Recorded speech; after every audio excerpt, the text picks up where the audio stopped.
Hello dear students, how are you. मैं doctor Devendra Agarwal आपके प्यारे चैनल क्लासिक केमिस्ट्री हब से। जैसा कि हमारा सेकंड चैप्टर चल रहा है सॉल्यूशन, और इसमें हम कंसंट्रेशन ऑफ सॉल्यूशंस के बारे में बात कर रहे हैं। कुछ यूनिट्स के बारे में हम पहले पढ़ चुके हैं, जैसे वेट परसेंटेज, है ना, weight volume percentage, volume percentage, parts per million, और साथ ही मैंने आपको इक्विवेलेंट वेट के बारे में बताया था। कुछ और यूनिट्स हैं जिनमें हम कंसंट्रेशन को रिप्रेजेंट कर सकते हैं। वैसे तो आप 11th क्लास का जो फर्स्ट चैप्टर था आपके बेसिक कंसेप्ट ऑफ केमिस्ट्री, उसमें इनके बारे में पढ़ चुके हैं, तो थोड़ा सा मैं यहाँ पर आपको उसको रिवाइज़ करा देता हूँ। ठीक है, तो हमारी कौन कौन सी यूनिट्स बच गई थी उसमें हमारी एक तो मोलैरिटी। आज हम इस वीडियो में एक तो मोलैरिटी के बारे में पढ़ेंगे, एक हमारा था मोलैलिटी जिसको हम स्मॉल m से लिखते हैं, मोलैरिटी को हम कैपिटल M से लिखते हैं। फिर अपन बात करेंगे मोल फ्रैक्शन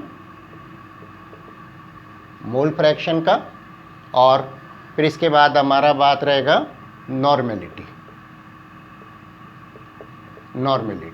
ठीक है, तो आज हम यूनिट्स के बारे में बात करेंगे। तो मोलैरिटी स्टार्ट करने से पहले सबसे पहले हमें नंबर ऑफ मोल्स निकालने हैं। कोई भी अपन पढ़ेंगे कंसंट्रेशन, हमें क्या निकालना है, नंबर ऑफ मोल्स। तो नंबर ऑफ मोल्स निकालने के लिए नंबर ऑफ मोल्स को हम स्मॉल n से लिखते हैं।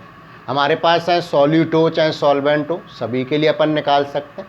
लेकिन जब भी अपन सॉल्यूशन बना रहे हैं, कंसंट्रेशन निकालते हैं, तो हमें किसके नंबर ऑफ मोल्स की ज़रूरत पड़ती है, सॉल्यूट की, कि उसमें सॉल्यूट की कितने मोल्स डिसॉल्व हैं। ठीक है, तो नंबर ऑफ मोल्स निकालने के लिए जो फॉर्मूला है वो क्या होता है, मास ऑफ सब्सटेंस, या अपन ऐसे लिख देते हैं मास ऑफ सॉल्यूट। वैसे कभी कभी ज़रूरत पड़े तो अपने को सॉल्वेंट के लिए भी निकालने पड़ सकते हैं, तो अपन तो सीधा ऐसे लिखते हैं कि मास ऑफ सब्सटेंस। जो भी आपको सब्सटेंस दिया हुआ है वो आपके हो गया मास ऑफ सब्सटेंस इन ग्राम में कितना है आपके mass of substance upon molar mass of substance. जो भी सब्सटेंस है उसका मास इन ग्राम अपॉन मोलर मास आप जानते ही हैं। मोलर मास क्या होता है, mass of 1 mole of substance, ये आप पढ़ चुके हैं पहले। तो अपने को क्या निकालना है यहाँ पर, नंबर ऑफ मोल्स। ठीक है, अब अपन बात करते हैं जैसे मोलैरिटी की। तो मोलैरिटी क्या होती है, देखिए मोलैरिटी की अपन बात करें, मोलैरिटी को अपन किससे लिख रहे हैं, कैपिटल M से लिख रहे हैं। तो ये क्या होता है आपकी number of moles upon volume of solution. जो आपका सॉल्यूशन बनेगा ना, उसका वॉल्यूम इन लीटर, किस में लेना है आपको, लीटर में लेना है। ठीक है, एक तो ये फॉर्मूला होता है कि वॉल्यूम ऑफ सॉल्यूशन आप लीटर में रख लें, या फिर अपन क्या कर सकते हैं, अगर upon volume of solution millilitre में ले रहे हैं तो हमें 1000 से मल्टीप्लाई करना पड़ेगा, क्योंकि हम जानते हैं 1 litre is equal to 1000 millilitre. तो दूसरा फॉर्मूला अपन क्या लिख सकते हैं, number of moles upon, moles अपन ऐसे निकाल सकते हैं इस फॉर्मूले से, upon volume of solution in, अगर अपन मिलीलीटर में रख रहे हैं तो अपन क्या करेंगे, इसको 100 से मल्टीप्लाई कर देंगे। तो अगर अपने को डिफाइन करना है, तो मैंने फॉर्मूला बता दिया आपको। अगर इसकी अपने को डेफिनेशन लिखनी है तो कैसे लिखेंगे, देखिए अगर इसको डिफाइन करना है कैसे लिखेंगे, number of moles of substance present in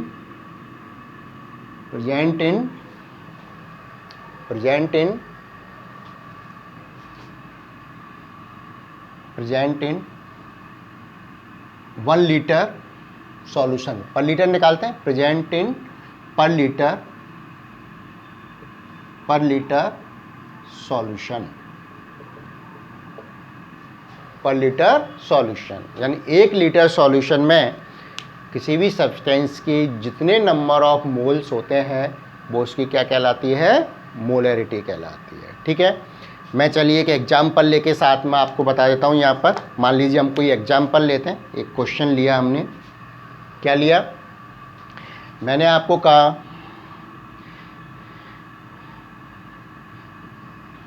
when 4 gram NaOH dissolved in water if the volume of solution is 250 ml, 250 ml 250 ml है, then find out its molarity. क्या करनी है, मोलैरिटी आपको निकालनी है। तो कैसे निकालेंगे, देखो मैं ऊपर वाला फॉर्मूला मिटा के आपको बता देता हूँ इसको किस तरह से निकालेंगे। पहले तो आपको क्या निकालने हैं, इसके लिए नंबर ऑफ मोल्स निकालने हैं। ठीक है, तो नंबर ऑफ मोल्स क्या होंगे, n इज इक्वल टू क्या होगा, क्योंकि नंबर ऑफ मोल्स को हम किससे लिखते हैं, n से लिखते हैं। ठीक है, वो कितने होंगे, mass of the substance in gram upon molar mass. अपने पास कितना है, 4 ग्राम अपने पास NaOH है, और इसका मोलर मास कितना होगा, NaOH का मोलर मास कितना होगा, निकाल सकते हैं ना। सोडियम तो कितना होता है 23, ऑक्सीजन 16 + 1 दैट मीन्स 40। ठीक है, तो मोलर मास कितना हो गया, 40 हो गया। तो नंबर ऑफ मोल्स कितने आए, 0.1 हुए ना। अब आप मोलैरिटी निकाल लीजिए। तो m इज इक्वल टू क्या होगा, number of moles upon volume of solution. आप लीटर में रखेंगे जब तो कितना हो गया 0.250, लीटर में चेंज कर लेंगे मिलीलीटर को, या तो आप ऐसे रख सकते हैं, और दूसरी तरह से आप कैसे कर सकते हैं, दूसरा फॉर्मूला जो मैंने आपको बताया है, देखिए नीचे वाला, दूसरे फॉर्मूले में भी आप रख सकते हैं। क्या होगा 0.1 अपॉन 250, अगर मिलीलीटर में आप रख रहे हैं, इंटू 1000। तो कैसे भी आप सॉल्व करें, दोनों तरह से आपके आंसर सेम आएगा। जैसे ही आपका 4 तो 0.4 मोलैरिटी हो गई, और इसको भी आप सॉल्व करोगे तो ये भी कितना आएगा, 0.4 मोलैरिटी आएगा। ठीक है, समझ में आ गया। तो अपने को नंबर ऑफ मोल्स निकाल कर और अपने को इसको सॉल्व करना है। क्लियर, फॉर्मूला अपना ध्यान रखेंगे। मेन आपके जब भी अपन पूछते हैं, जनरली इसमें अक्सर न्यूमेरिकल्स ही आते हैं, इस पर बेस्ड और भी आप प्रैक्टिस करिए न्यूमेरिकल्स की। अभी हम यहाँ पर मोलैरिटी के बारे में लेते हैं नेक्स्ट। मोलैरिटी की अपन बात करें तो इसमें कोई खास ज़्यादा चेंज नहीं है, वही नंबर ऑफ मोल्स हैं, बट यहाँ पर अपन वॉल्यूम ऑफ सॉल्यूशन की जगह क्या लेते हैं, मास ऑफ सॉल्वेंट इन kg। किसमें ले रहे हैं, मास ऑफ सॉल्वेंट इन kg, वो लेंगे अपन। तो देखिए मोलैरिटी फॉर्मूला तो क्या होगा, उसी तरह से अपन लिख लेते हैं। ये अपन बात कर रहे हैं मोलैरिटी के बारे में। ठीक है, स्मॉल m क्या होगा, number of moles of substance, जो भी हमारा सब्सटेंस है उसके नंबर ऑफ मोल्स। ठीक है, अपॉन, अब यहाँ पर अपना क्या होगा, मास ऑफ सॉल्वेंट। ये खास बात ध्यान रखने की है कि यहाँ पर अपन किसकी बात कर रहे हैं, सॉल्वेंट है, मास ऑफ सॉल्वेंट इन kg में ले रहे हैं। और आप जानते हैं अगर इसको ग्राम में लेंगे अपन, जैसे मैंने मोलैरिटी में भी लिखा था ना सेकंड फार्मूला, वैसे अपन यहाँ पे भी लिख सकते हैं। अगर इसको ग्राम में लेंगे तो 1 किलोग्राम इज इक्वल टू क्या होता है, 1000 ग्राम होते हैं, तो इसको हम 1000 से मल्टीप्लाई कर लेंगे। अगर आप करके कैसे लिखेंगे, दूसरा फॉर्मूला क्या लिख सकते हैं इसके लिए, number of moles of substance upon mass of solvent in gram. अगर ग्राम में लेंगे तो क्या करेंगे, 1000 से मल्टीप्लाई कर देंगे। ठीक है, अब इसके बेसिस पे इसकी डेफिनेशन लिख सकते हैं। इसका मतलब क्या हुआ, moles of solute, moles of solute present in पर केजी, यानी 1 kg। ठीक है, और अपन इसको क्या लिख सकते हैं, पर केजी ऑफ सॉल्वेंट। देखिए मेन डिफरेंस यही है, यहाँ पर अपन क्या ले रहे हैं, सॉल्वेंट, और मोलरिटी में क्या लेते हैं, सॉल्यूशन। ठीक है, और वॉल्यूम होता है, यहाँ क्या होगा, मास होगा। और ये तो अपन निकाल सकते हैं, वॉल्यूम को मास में कन्वर्ट कर सकते हैं, मास को वॉल्यूम में कन्वर्ट कर सकते हैं, अगर हमें लिक्विड की डेंसिटी दी हुई हो। क्योंकि आप ये फॉर्मूला जानते हैं ना, क्या होता है, m is equal to V into D, volume into density. तो अपन निकाल सकते हैं डेंसिटी दी हुई हो तो, और नहीं दी हुई है तो जो आपके वॉल्यूम है वही क्या हो जाएगा, मास हो जाएगा उसका। जब कुछ नहीं दे रखा तो हम क्या मानेंगे कि डेंसिटी उसकी 1 है। ठीक है, और जब 1 है तो इसका मतलब क्या हो गया, ये 1 रखा आपने तो क्या हो जाएगा, ये दोनों इक्वल हो गए, मास और वॉल्यूम इक्वल हो जाएगा। चलिए एक मैं इस पर न्यूमेरिकल्स आपको बता देता हूँ, एक न्यूमेरिकल देख लेते हैं इस पर अपन कि किस तरह से करते हैं। न्यूमेरिकल आप नोट कर लीजिए। देखिए आपका न्यूमेरिकल है, कैलकुलेट द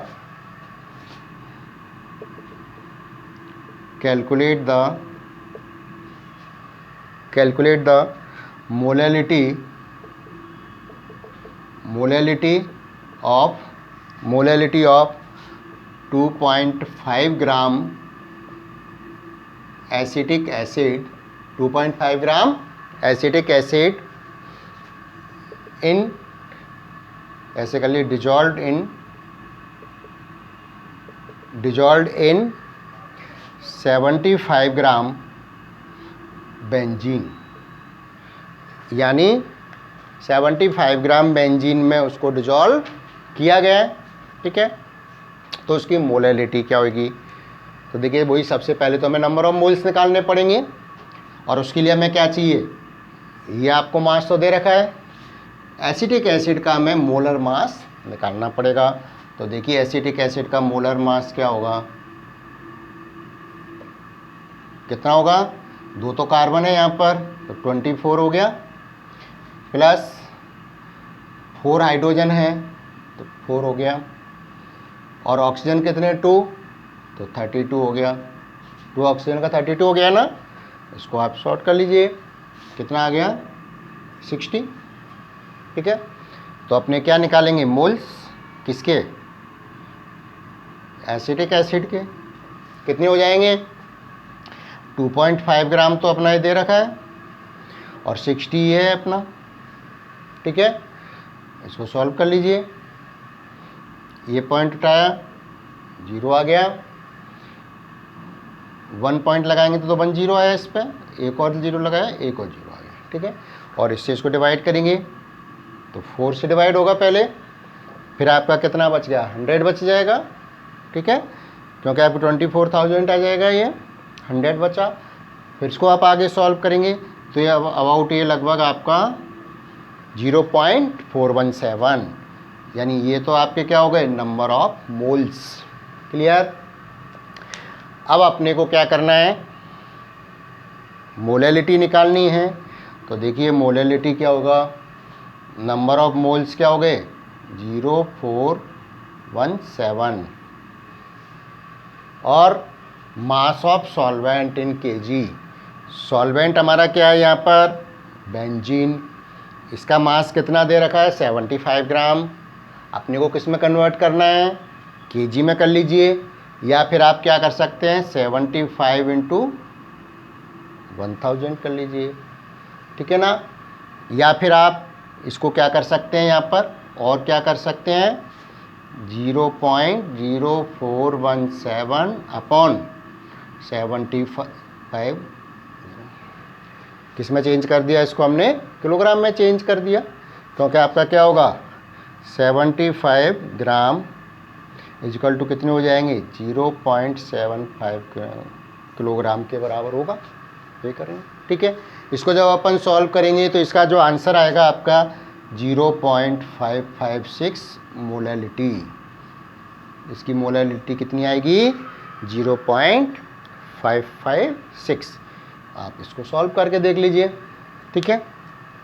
तो अपने को इस तरह से अपन क्या निकाल सकते हैं, उसकी मोलैलिटी निकाल सकते हैं। समझ में आ गया। डिफरेंस अपने को यही देखना है कि मोलैलिटी के लिए तो मास ऑफ सॉल्वेंट लेते हैं केजी में, और मोलैरिटी के लिए अपन वॉल्यूम ऑफ सॉल्यूशन लेते हैं इन लीटर। ये दो चीज़ें आप ध्यान रखिए, आसानी से सॉल्व कर सकते हैं। मोल्स तो अपन निकाल ही लेंगे, mass of substance upon molar mass of the substance. Clear. एक और कॉपी करिए, फिर मैं आपको नेक्स्ट मोल फ्रैक्शन के बारे में बताते हैं। देखिए नेक्स्ट जो कंसंट्रेशन यूनिट है वो है आपकी मोल फ्रैक्शन, और मोल फ्रैक्शन को अपन किससे लिखते हैं, एक्स से लिखते हैं। इसको अपन लिखेंगे किससे, एक्स से, और नॉर्मेलिटी को कैपिटल एन से, ठीक है। अब देखिए मोल फ्रैक्शन की बात करते हैं, तो ये क्या होता है, मोल्स तो अपन निकाल ही लेते हैं, वो तो हमने फॉर्मूला देखा ही, ठीक है ना। अपने को जैसे दो चीज़ें होती हैं हमारे पास, ये समझ लीजिए, मोल फ्रैक्शन अपन दोनों के लिए निकाल सकते हैं, सॉल्वेंट के लिए भी निकाल सकते हैं और सॉल्यूट के लिए भी निकाल सकते हैं, ठीक है। मान लीजिए हमारे पास देखिए सॉल्यूट प्लस सॉल्वेंट, इससे हमारा क्या बन रहा है, सॉल्यूशन बन रहा है, ठीक है। मान लीजिए सॉल्यूट हमारे पास बी है, सॉल्वेंट ए है, और इससे हमारा क्या बन गया, सॉल्यूशन बन गया, ठीक है। नंबर ऑफ मोल्स निकाले हमने, एन बी तो किसके मोल्स हो गए, सॉल्यूट के, एन ए किसके हो गए, सॉल्वेंट के, और टोटल मोल्स अगर अपन देखेंगे सॉल्यूशन के तो क्या हो गए, N B upon N plus N A. Clear. अब जो अपन मोल फ्रैक्शन को डिफाइन करते हैं, मोल फ्रैक्शन को कैसे डिफाइन करेंगे अपन, ratio of the mole of particular component and total number of moles present in a solution, ठीक है। तो कैसे, मैं एक बार डेफिनेशन लिख रहा हूँ, ध्यान से समझेंगे। मोल फ्रैक्शन को अपन क्या कैसे लिखते हैं, ratio of number of moles of particular component या कॉन्स्टिट्यूएंट, कुछ भी कह सकते हैं, particular component and total number of moles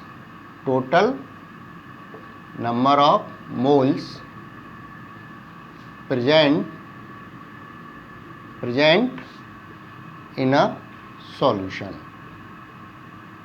यानी सॉल्यूशन में टोटल नंबर ऑफ मोल्स और कोई भी आपके एक कंपोनेंट, क्यों दो कंपोनेंट हो गए ना यहाँ पर, एक तो सॉल्यूट कंपोनेंट हो गया और एक क्या हो गया, सॉल्वेंट हो गया, और उससे हमारा क्या बन गया, सॉल्यूशन बन गया। अब मान लीजिए हमें जैसे मोल फ्रैक्शन निकालना है एक्स ए, तो एक्स ए तो क्या हो गया, ए कंपोनेंट का मोल फ्रैक्शन हो जाएगा, और एक्स बी क्या होगा, बी कंपोनेंट का मोल फ्रैक्शन होगा। तो अगर आपको जैसे एक्स ए निकालना है, यानी सॉल्वेंट का आपको मोल फ्रैक्शन निकालना है, तो क्या होगा, N A number of moles of particular component, तो ए कंपोनेंट के नंबर ऑफ मोल्स क्या है, N A upon total number of moles हमारे क्या है, N A plus N A B, ठीक है। तो ये मोल फ्रैक्शन किसके हो गए, सॉल्वेंट के हो गए।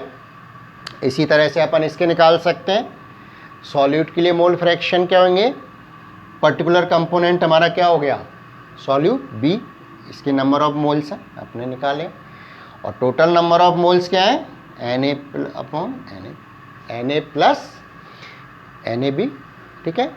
तो इस तरह से आपने देखा अपन मोल फ्रैक्शन निकाल सकते हैं, ठीक है। तो बहुत सिंपल है, ratio of the number of moles of particular component, यानी जिसका आपको निकालना है, and total number of moles present in solution. तो इससे हम उस पर्टिकुलर कंपोनेंट के लिए मोल फ्रैक्शन निकाल सकते हैं। समझ में आया। मैं इस पर एक न्यूमेरिकल भी आपको बता देता हूँ, जिससे अपना और क्लियर हो जाएगा। न्यूमेरिकल आप नोट कर लीजिए कि किस तरह से अपन इस पर न्यूमेरिकल करेंगे। एक न्यूमेरिकल देख लीजिए इस पर, ठीक है, नोट कर लीजिए। ये मैं डाल दूँ, मैं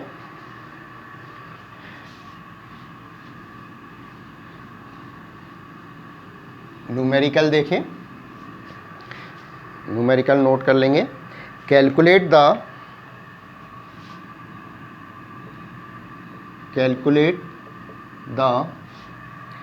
mole fraction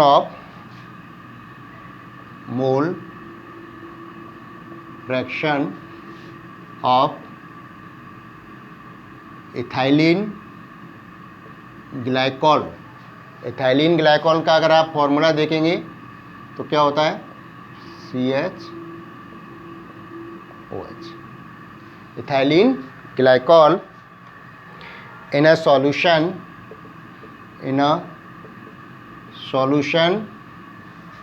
containing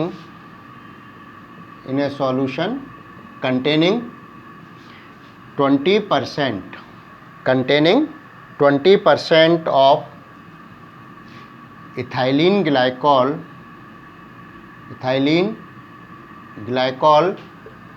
by mass।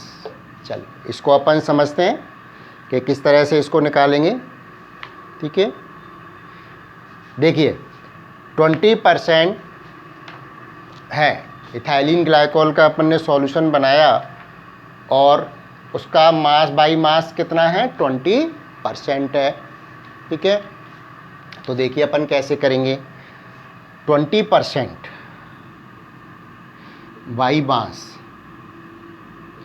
Percent का मतलब क्या हो गया, 100 हो गया, ठीक है। इसका मतलब क्या हुआ, अगर इसमें अपन देखें परसेंटेज है तो हम टोटल क्या मान लें, 100 ग्राम, ठीक है। 20% इथाइलिन ग्लाइकॉल डिजॉल्व है, इसका मतलब क्या हो गया कि जो हमारा इथाइलिन ग्लाइकॉल है, और जब कोई सॉल्वेंट नहीं लिखा हुआ ना आपका, इसका मतलब क्या, हमने पानी में बनाया हुआ है, वाटर में बनाया हुआ है, ठीक है। तो अपन यहाँ पर देखें इसको, ये तो कितना हो जाएगा, 20 ग्राम, ठीक है। और जब कोई सॉल्वेंट का नाम नहीं दे रखा है, इसका मतलब क्या है, सॉल्वेंट हमारा वाटर है, ठीक है। लेकिन अगर सॉल्वेंट का नाम दे रखा है तो दूसरा भी होगा। जैसे अभी हमने एक मोलेलिटी वाले में एग्जाम्पल देखा था, उसमें हमारा सॉल्वेंट क्या था, बेंजीन था, तो नाम दिया हुआ था।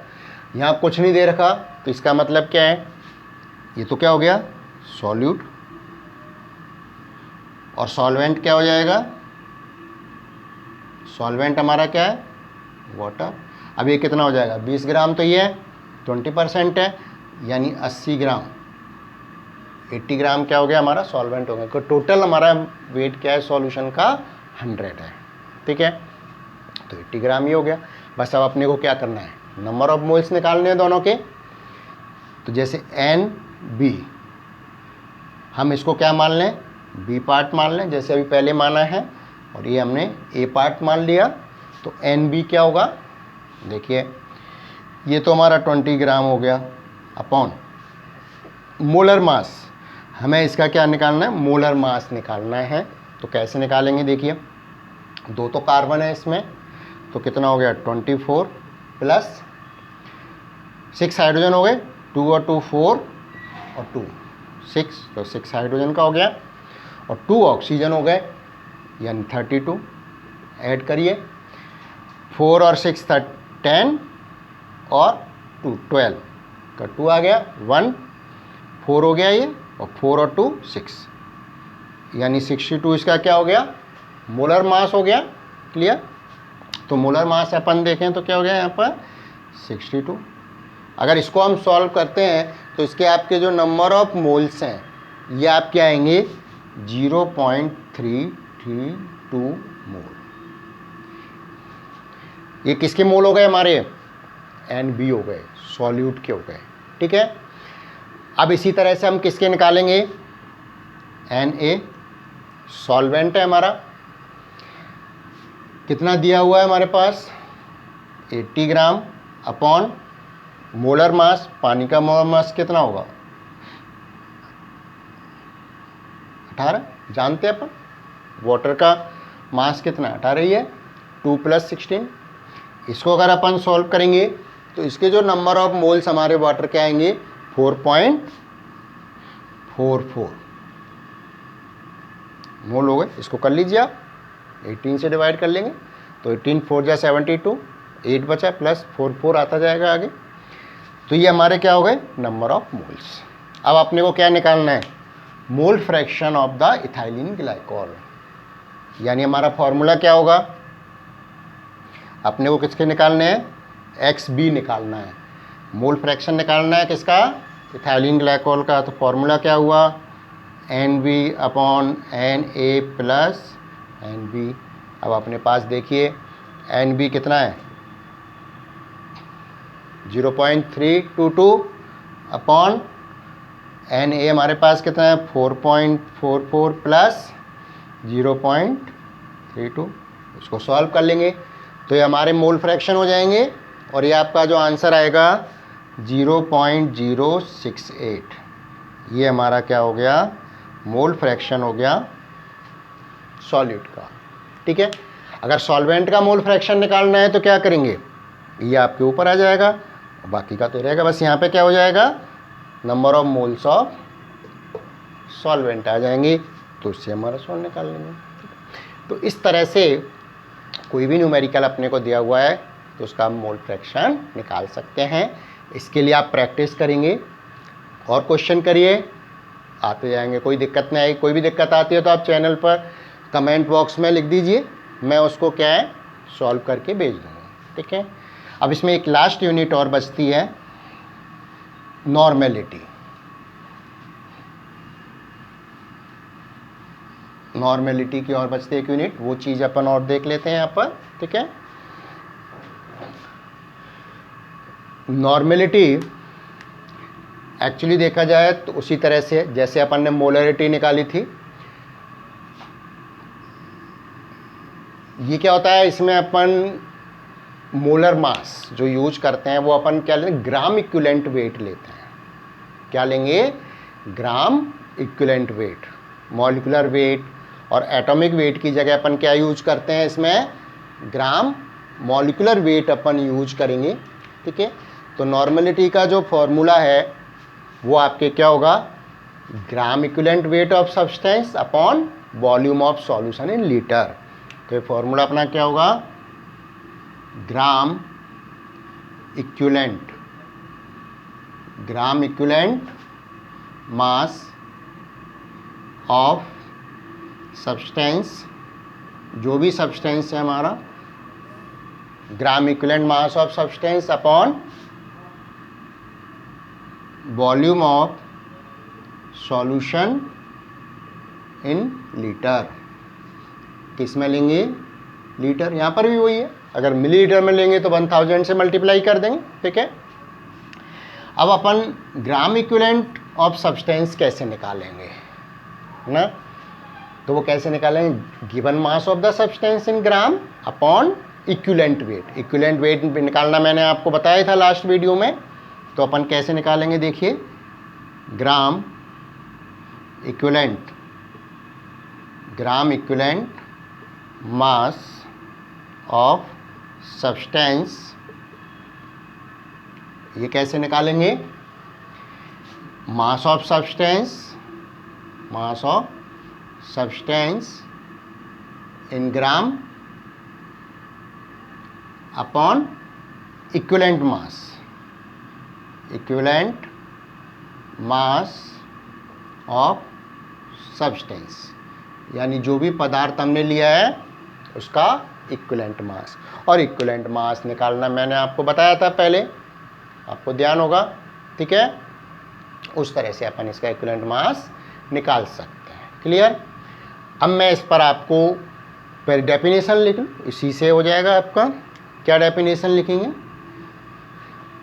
Gram equivalent of substance, gram equivalent of substance, gram equivalent of substance, ठीक है, प्रेजेंट इन पर लीटर सॉल्यूशन, पर लीटर सॉल्यूशन, यानी 1 लीटर सॉल्यूशन में कितने ग्राम इक्विवेलेंट सब्सटेंस प्रेजेंट है। और ग्राम इक्विवेलेंट सब्सटेंस अपन इस तरह से निकाल सकते हैं, mass of substance in gram upon equivalent mass. अब मैं आपको एक एग्जांपल बताता हूँ जिससे कि अपन मोलरिटी भी निकाल सकते हैं और नॉर्मेलिटी भी निकाल सकते हैं। थोड़ा सा चेंज होगा, वो अपन देख लेते हैं यहाँ पर क्या चेंज होगा, ठीक है। एक ऐसा एग्जांपल अपन लेते हैं जिससे मोलरिटी और नॉर्मेलिटी दोनों मैं आपको निकाल के बताता हूँ, ठीक है। चलो, ये क्वेश्चन है अपना, अच्छा क्वेश्चन है। मैंने आपको कहा कि 6.3 ग्राम ऑक्जेलिक एसिड, ठीक है, oxalic acid dissolved in water if the volume of solution is 500 ml, ठीक है, then find out its molarity को अपन क्या लिखते हैं, कैपिटल एम से, एंड नॉर्मेलिटी, यानी इसके लिए आपको मोलरिटी और नॉर्मेलिटी दोनों निकालनी है। तो देखिए किस तरह से निकालेंगे। अपने पास मास ऑफ सब्सटेंस दिया हुआ है 6.3 ग्राम, तो सबसे पहले तो हमें मोल निकालने होंगे, और मोल निकालने के लिए हमें इसका ऑक्जेलिक एसिड क्या डिजॉल्व किया, ऑक्जेलिक एसिड, इसका हमें क्या है, मोलर मास पता होना चाहिए, और नॉर्मेलिटी निकालने के लिए हमें इक्विवेलेंट वेट पता होना चाहिए, ठीक है। तो पहले हम जैसे ऑक्जेलिक एसिड का आपको फॉर्मूला मालूम है, 2 COH ग्रुप होते हैं और साथ ही इसमें 2 क्रिस्टलाइन वाटर होता है। अब मान लीजिए हम इसका मॉलिक्यूलर मास निकालते हैं, तो देखिए कैसे निकालेंगे मॉलिक्यूलर मास।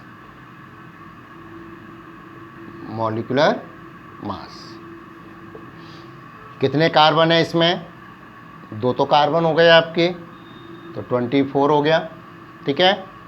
अब ऑक्सीजन देखिए, 2 और 2 4, तो ये ऑक्सीजन हो गए, और 2 ऑक्सीजन ये हो गए 6, और एक ऑक्सीजन का कितना होता है, 16 होता है। तो 16 × 6 कितना हुआ, देखिए 16 5 जा तो 80 होते हैं, कितना हो गया, 96 हो गया। तो 96 अपना ऑक्सीजन का हो गया, ठीक है। अब हाइड्रोजन देखिए कितने हैं, 2 तो ये हो गए और 4 ये हैं 6, तो +6। टोटल वेट देखिए कितना हो गया, 126।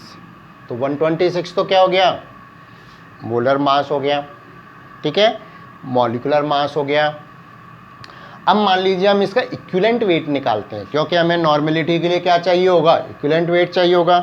तो हम इसका इक्विवेलेंट वेट निकालते हैं या इक्विवेलेंट मास निकालते हैं, ठीक है, मास निकालते हैं। कितना होगा, अब मैंने आपको बताया था ना ये एसिड है, तो कितने रिप्लेसेबल हाइड्रोजन है उसमें, यानी उसकी बेसिसिटी कितनी है, उससे हम डिवाइड करेंगे मॉलिक्यूलर मास को, तो उसका क्या आ जाएगा, इक्विवेलेंट मास आ जाएगा। तो यहाँ पर अपन देखें कितने, 2 हाइड्रोजन है ना रिप्लेसेबल, तो आपके तो इसकी बेसिसिटी कितनी हो गई, 2 हो गई। तो यानी इसका इक्विवेलेंट मास कितना हो जाएगा, 126 डिवाइडेड बाई 2, दैट मीन्स 63। तो 63 तो इसका क्या हो गया, इक्विवेलेंट मास हो गया, और 126 क्या हो गया, मोलर मास हो गया। बस अब अपने को मोल्स निकालने हैं और डिवाइड करना है। अब देखिए पहले अपन मान लो मोल्स निकालते हैं इसके, कितने आएंगे मोल्स, एन ही मान लीजिए अपन, वो तो मोल फ्रैक्शन में कितने मोल्स आएंगे। देखिए मास कितना है 6.3 डिवाइडेड बाई मॉलिक्यूलर मास कितना है 126। क्लियर, मोल्स निकालेंगे, करिए मोल्स कितने निकलेंगे इसके। मान लीजिए ये अपन 0 हटा के यहाँ पर 0 बढ़ा लेते हैं, ठीक है, तो आप करते जाइए कितने से होगा। अगर आप इसको काटते हैं इसको तो कितना कटेगा, ये देखिए 1/20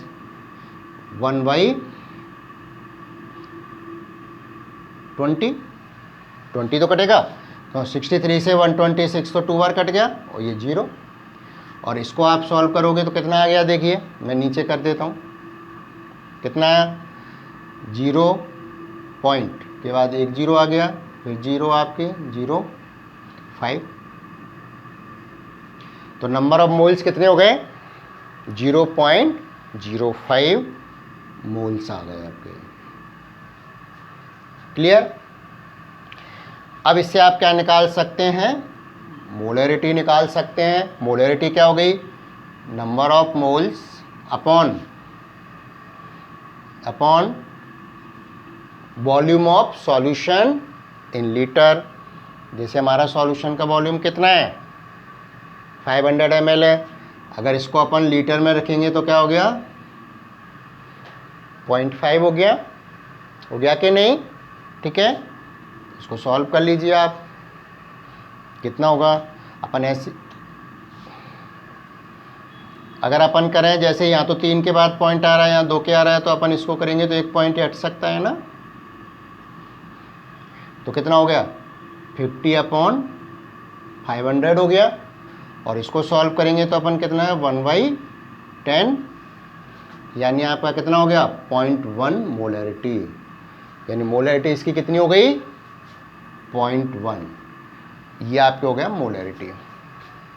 क्लियर। अब मान लीजिए मैं इसकी क्या निकालता हूँ, नॉर्मेलिटी निकालता हूँ। तो देखिए कैसे होगा, नॉर्मेलिटी के आपको क्या करना है, gram equivalent of substance upon volume of solution in litre. और ग्राम इक्विवेलेंट के लिए क्या करना है, given mass of substance 6.3 upon equivalent weight, ये भी आपका 63 हो गया, ठीक है ना। इससे इसको सॉल्व करिए, कितना आएगा। अगर अपन इसको करें, ये 6.3 है, ये 63 है, तो क्या हो जाएगा 1/10, 1/10 हुए ना। और इससे आप निकालोगे ग्राम इक्विवेलेंट ऑफ सब्सटेंस कितना आया 0.1 आया कि नहीं 0.1, 1/10। क्लियर। अब अपने को क्या निकालनी है, नॉर्मेलिटी। तो नॉर्मेलिटी कितनी हो जाएगी 0.1/500, यानी लीटर में चेंज कर दिया तो आपके ये हो गया। क्लियर। तो अगर आप इसको करेंगे तो ये क्या हो जाएगा, ये तो आप 0 बढ़ा सकते हो, कोई फ़र्क नहीं पड़ेगा इससे। तो अपन ऐसे करें, इसको हटा लें तो क्या हो गया 1/5 हो गया ये, ठीक है। सॉल्व करेंगे इसको तो 1/5, और फिर आप करोगे तो क्या हो गया 0.2, तो ये आपकी हो जाएगी 0.2 नॉर्मेलिटी हो गई। तो इस तरह से आप कोई भी सब्सटेंस दिया हुआ है उसकी नॉर्मेलिटी और मोलरिटी निकाल सकते हैं, ठीक है। एक छोटा सा क्वेश्चन और है, वो मैं यहाँ पर ऐड करता हूँ, फिर ये टॉपिक आपका कंसंट्रेशन वाला कंप्लीट हो जाएगा। जैसे हमने एक मोलरिटी और मोलैलिटी, ये कंपैरिजन वाले क्वेश्चन है, कई बार ये पूछ लेते हैं। जैसे हमने बात की यहाँ पर मोलैरिटी और मोलैलिटी, वो बात की। तो अगर हमारे पास एक तो 1 मोलैरिटी का सॉल्यूशन है और एक हमारे पास 1 मोलैलिटी का सॉल्यूशन, तो विच इज मोर कंसंट्रेटेड। ठीक है, तो अपना क्वेश्चन क्या है कि आउट ऑफ 1 मोलैरिटी और 1 molality which solution is more concentration, which solution is more concentrated, more concentrated. Simple सा क्वेश्चन है। तो यहाँ आपने देखा होगा जैसे हमने निकाला मोलैरिटी में, तो क्या होता है number of moles per litre solution होता है। ठीक है, और जब 1 मोलैलिटी की बात करते हैं तो क्या होता है number of moles per KG of solvent, यानी वहाँ पर क्या है सॉल्वेंट है और वहाँ अपना क्या है टोटल सॉल्यूशन है। तो नो डाउट सॉल्यूशन आपके क्या होगा मोर कंसंट्रेटेड होगा देन द सॉल्वेंट में अपन ले रहे हैं नंबर ऑफ मोल्स। तो यहाँ पर अपन देखेंगे तो क्या होगा 1 मोलर जो आपके सॉल्यूशन है यानी जिसकी मोलैरिटी 1 है वो मोर कंसंट्रेटेड होगा देन द 1 मोलल यानी मोलैलिटी सॉल्यूशंस। तो ये क्वेश्चन थे, इनको आप और भी क्वेश्चन देखिए इन पर। अगर किसी भी तरह की कोई प्रॉब्लम है सॉल्व करने में तो आप कमेंट बॉक्स में लिख दीजिए, मैं उसको सॉल्व करके भेज दूँगा। तो आज हमारा ये कंसंट्रेशन वाला टॉपिक है वो कंप्लीट होता है। अब हम नेक्स्ट वीडियो में हम डिफरेंट टाइप्स ऑफ सॉल्यूशन हमने पढ़े थे, पहले आपको ध्यान होगा gaseous solution, liquid solution, solid solution. हमने नाम किसके बेसिस पे दिए थे सॉल्वेंट के फिजिकल स्टेट के बेसिस पे। तो अभी जो आगे आपके सिलेबस में है वो अपन डिटेल में लिक्विड सॉल्यूशंस के बारे में पढ़ेंगे। ठीक है, जैसे सॉलिड का लिक्विड में, गैस का लिक्विड में और लिक्विड का लिक्विड में। अपन ये 3 सॉल्यूशंस को अपन डिटेल में पढ़ेंगे। तो अपन नेक्स्ट वीडियो में स्टार्ट करेंगे। आज इसमें यहीं तक आप रिवाइज करिए। Thank you very much.